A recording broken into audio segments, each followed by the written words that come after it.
Patricia kept them in 3 places: one bottle in the bathroom cabinet, one in her handbag, one on the kitchen windowsill next to the kettle, where she would see them every morning without fail. 74 years old, retired nurse, 42 years working in hospitals across the north of England, before she retired to a small house in Yorkshire, where she grew vegetables and walked her spaniel every morning along the canal path. A woman who had spent 4 decades caring for other people's bodies with skill and dedication, and who had arrived at her own retirement with the quiet authority of someone who understood medicines from the inside.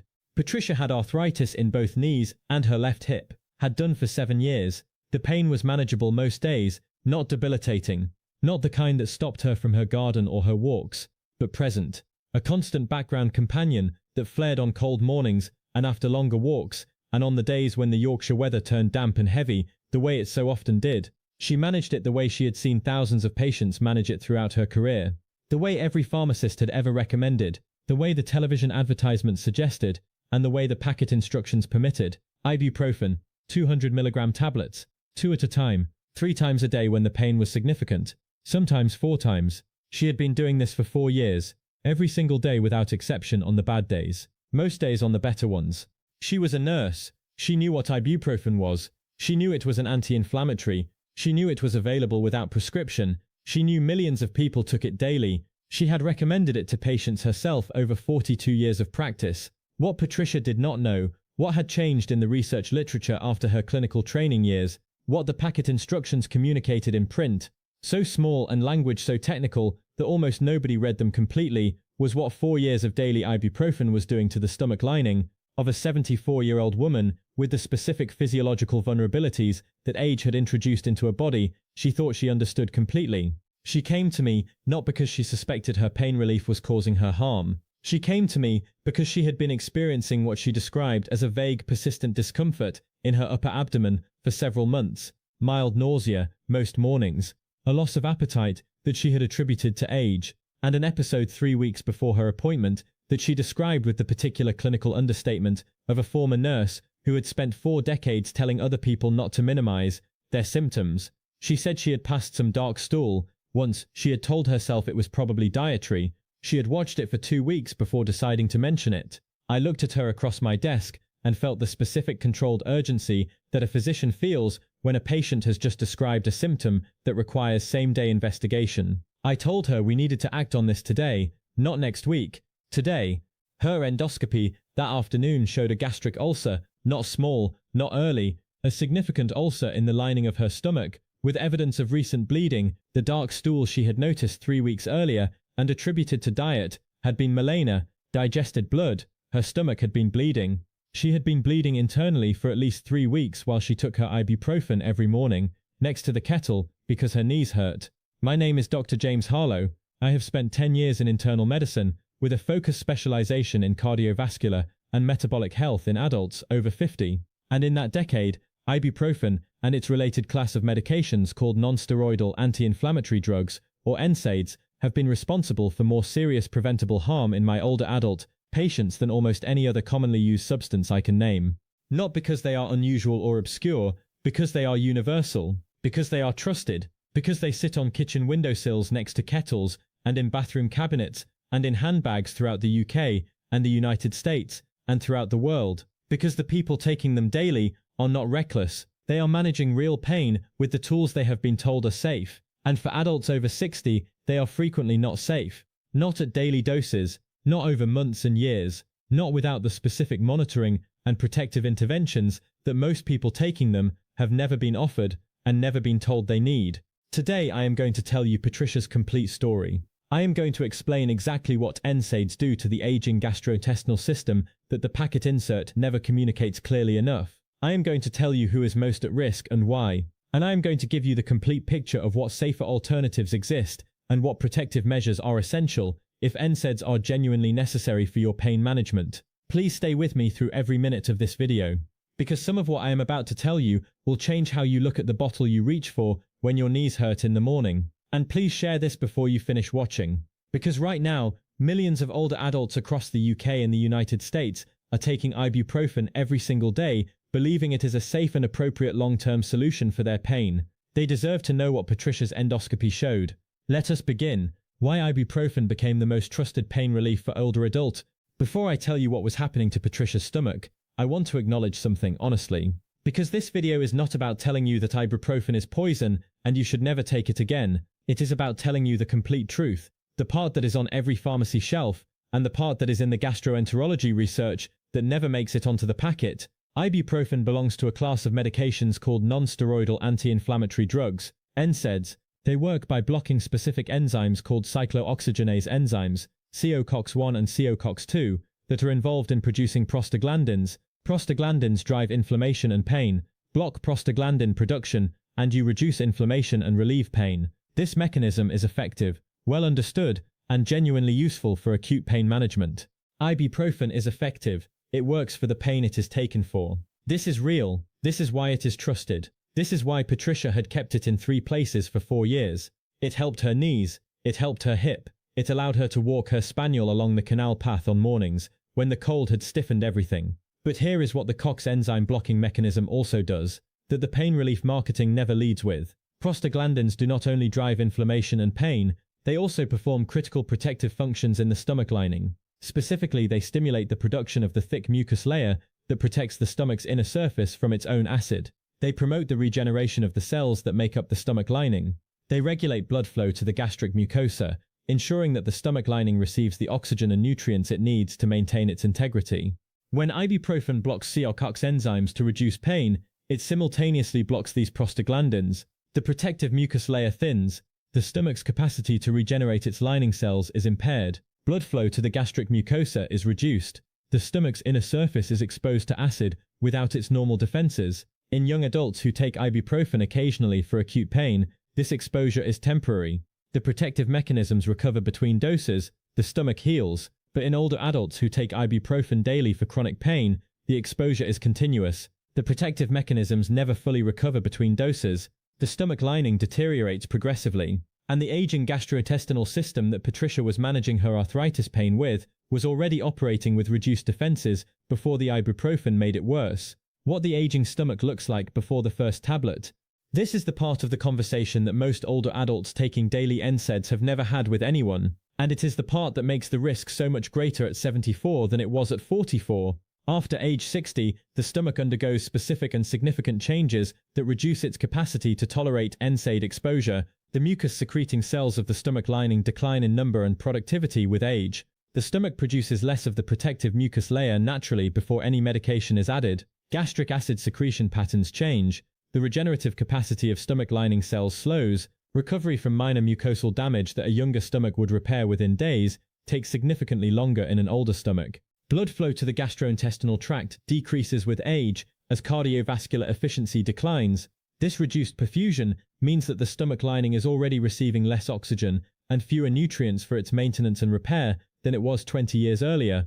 And critically, the perception of gastrointestinal symptoms changes with age in a way that is directly and dangerously relevant to NSAID-related harm. In younger adults, NSAID-induced stomach damage produces warning symptoms early: pain, burning, discomfort. These symptoms drive people to stop taking the medication or to seek medical attention before serious damage accumulates. In older adults, NSAID-induced gastric damage frequently produces few or no symptoms until it has progressed to a serious level.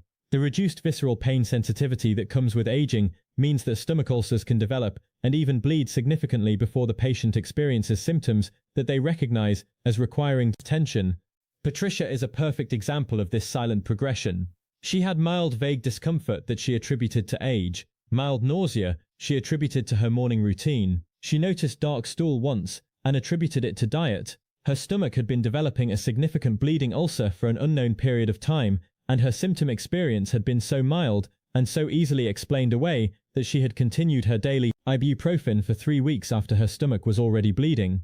This is not unusual. Research published in the Annals of Internal Medicine found that a significant proportion of NSAID-related gastrointestinal complications in older adults present as emergency without any preceding warning symptoms: bleeding, perforation, obstruction, without the gradual escalating pain that would have driven a younger patient to seek help weeks earlier.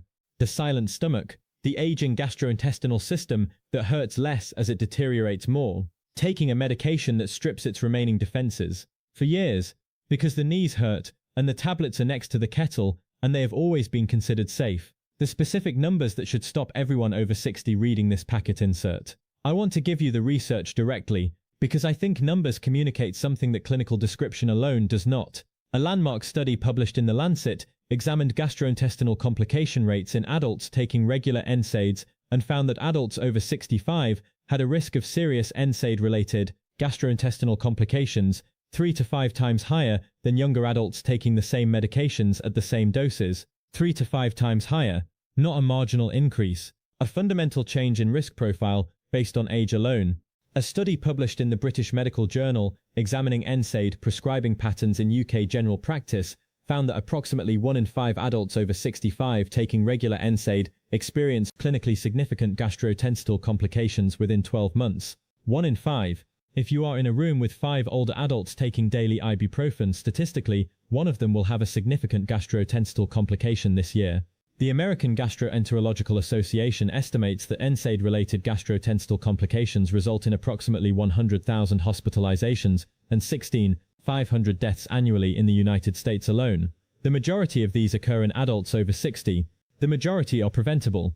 The UK Medicines and Healthcare Products Regulatory Agency has issued repeated guidance specifically warning about NSAID use in older adults and recommending that the lowest effective dose be used for the shortest possible time with gastroprotective medication prescribed concurrently. This guidance exists. It is published, it is available, and in clinical practice it is inconsistently applied because millions of older adults are obtaining ibuprofen over the counter without any physician involvement in the decision at all. Patricia had been buying her ibuprofen at the supermarket for 4 years. No prescription required, no physician assessment of her risk, no discussion of gastroprotective measures, £2.50 for a box of 48 tablets that she kept in 3 locations and took as freely as she took her morning cup of tea. She was a nurse, she was not naive about medication, she was simply working with information that was decades old and incomplete in the specific ways that mattered most for a 74-year-old stomach. The second hidden danger. What daily ibuprofen was doing to Patricia's kidneys. When I reviewed Patricia's comprehensive blood panel after her endoscopy and ulcer management, I found a second finding that I want to address because it is as important as the gastrointestinal story and is even less well known among older adults taking daily NSAIDs. Her kidney function markers were impaired. Her eGFR had declined from a reading taken 3 years earlier, and her creatinine was elevated above the normal range. NSAIDs affect kidney function through a mechanism that mirrors their gastric toxicity. Prostaglandins play a critical protective role in kidney blood flow regulation. They maintain adequate perfusion of the glomeruli, the filtering units of the kidney, particularly under conditions of physiological stress. When NSAIDs suppress prostaglandin production throughout the body, the kidneys lose an important regulatory mechanism for maintaining their blood supply.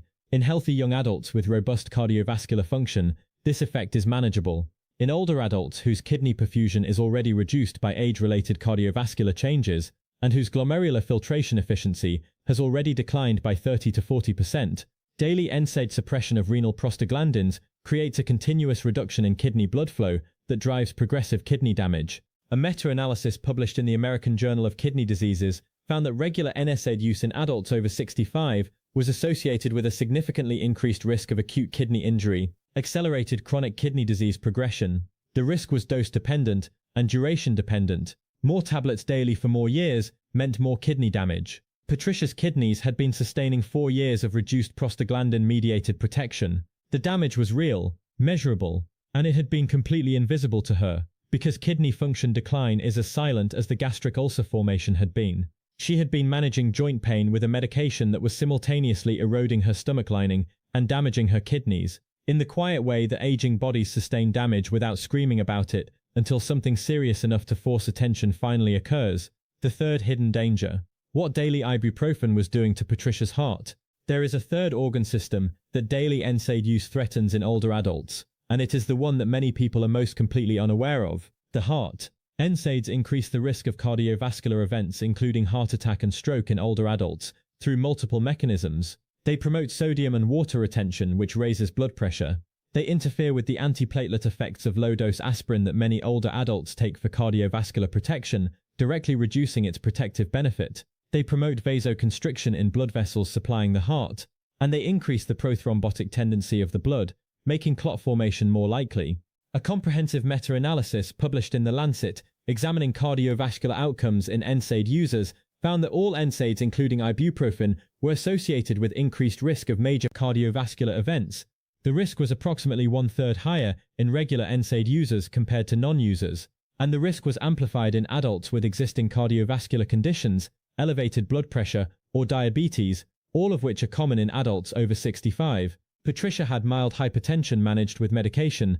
Her daily ibuprofen was working directly against her blood pressure medication, partially counteracting its effect through sodium retention and vasoconstrictive mechanisms, requiring her blood pressure medication to work harder to achieve the same level of control. Her cardiovascular risk had been quietly elevated for 4 years by the same tablets that her cardiologist and her prescribing physician had never connected to her blood pressure management. Challenges: 3 organ systems, stomach, kidneys, heart, all sustaining real and measurable damage from the same 200 mg tablets she had been taking 3 times a day because her knees hurt. Nobody had ever told her the complete story about what daily ibuprofen does to a 74-year-old body. What Patricia said in my office after her endoscopy. I want to tell you this part of her story precisely because it matters. Patricia came back to my office the day after her endoscopy. She sat across from me in the same chair she had sat in at her initial appointment. She was composed in the way that nurses are composed in clinical settings, because 42 years of professional training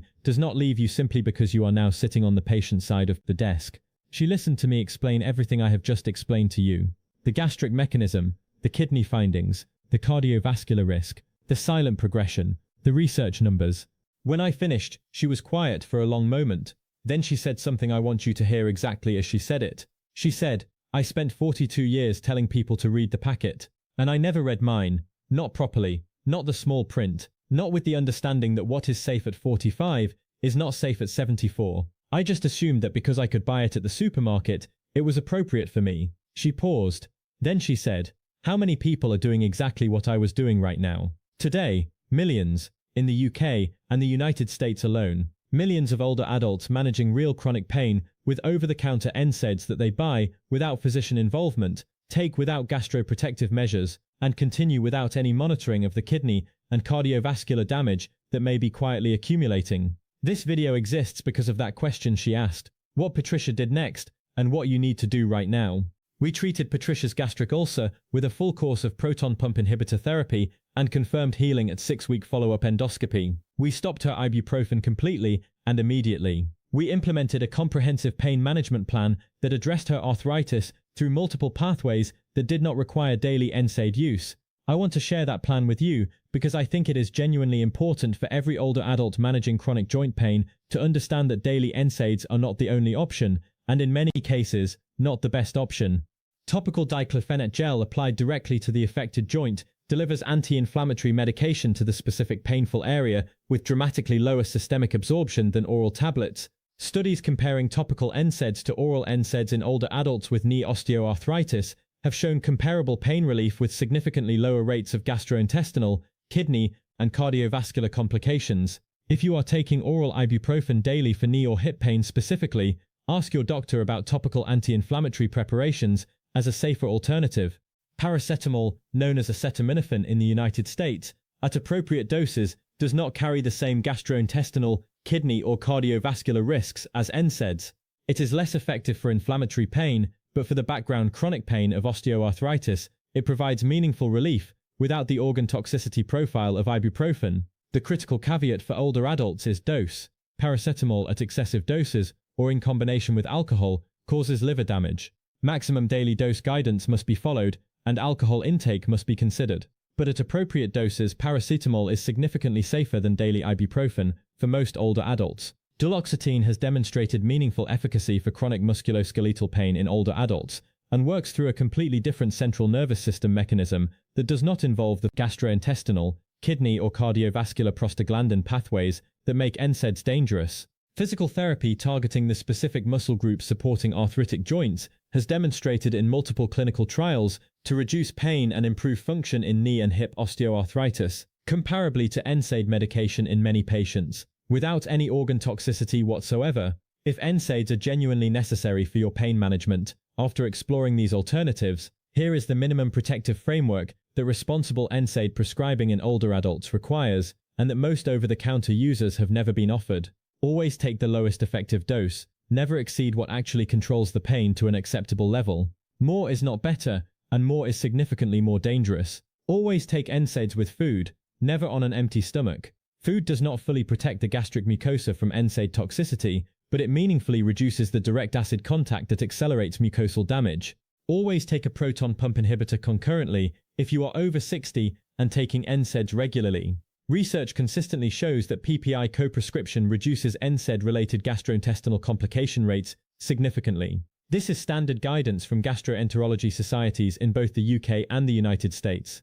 It is not universally implemented for over-the-counter NSAID users because over-the-counter means no physician involvement. If you are taking daily ibuprofen, you need to ask your GP or your physician about PPI protection. Have your kidney function and blood pressure checked at least every 6 months if you take NSAIDs regularly. Silent kidney damage requires active monitoring to detect before it becomes advanced.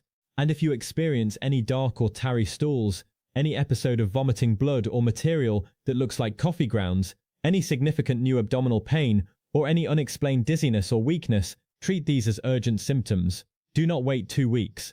Do not attribute them to diet. Seek medical attention the same day. Patricia waited 3 weeks. She was a nurse with 42 years of experience, and she waited 3 weeks. If you experience these symptoms, please do not wait 3 weeks. The bigger picture, I want to say something that I believe needs to be said directly. The over-the-counter availability of ibuprofen in the United Kingdom and the United States is a genuine public health concern for older adults. The regulatory frameworks that permit unlimited over-the-counter access to a medication that carries 3 to 5 times higher complication rates in adults over 65 than in younger adults were not designed with the daily chronic use patterns that are now standard in the older adult population. I am not calling for ibuprofen to be banned. It is a genuinely useful medication in the right context, at the right dose for the right duration, with the right monitoring. I am saying that the right context, the right dose, the right duration, and the right monitoring for a 74-year-old with arthritis, aging kidneys, mild hypertension, and a stomach lining that is already operating below the protective capacity of her younger years are profoundly different from the context, dose, duration, and monitoring of a 35-year-old taking 2 tablets for a sprained ankle. The packet does not make this distinction clearly enough. The pharmacy shelf does not make this distinction at all. And most older adults buying their ibuprofen at the supermarket or the chemist have never had a physician explain to them why the distinction matters or how serious the consequences of ignoring it can be. Patricia did not get this information for 4 years. Her stomach bled before anyone gave it to her. You are getting it today. Before anything bleeds,